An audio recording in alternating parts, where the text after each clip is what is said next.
Dans ce cloître, ses regards atteignent une dimension presque mystique.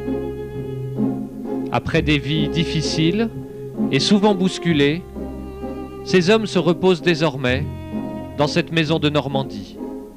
Michel Boni a vécu à leur côté longtemps pour s'en faire des amis et alors seulement les photographier. Rencontrer des hommes, c'est pas rien et c'est précieux. Et je ne peux pas venir prendre sans, à mon tour, leur donner quelque chose. Et avec ceux avec qui le dialogue était présent, on a beaucoup échangé, on a mêlé nos vies.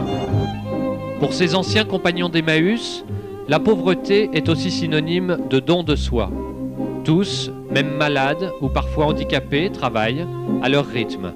L'argent ainsi récolté est pour les autres, pour de plus démunis encore.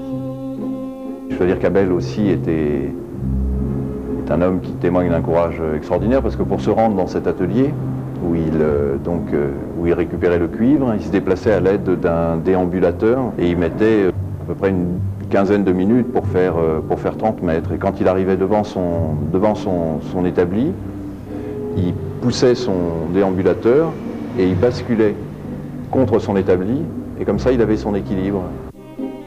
À Jean, Jacqueline et Joseph, ou à Robert, Michel Boni a aussi écrit, comme on écrit à un ami. Henri, certains hommes nous parlent sans user de mots. Ce ne sont pas eux qui parlent, c'est leur présence. Ces lettres et ces portraits nous donnent à voir l'essentiel, ce qui reste aux hommes qui ne possèdent presque rien, leur grande dignité. L'exposition s'appelle « Ils n'étaient pas des saints et pourtant ». Elle se tient jusqu'au 15 octobre, 24 rue des Archives.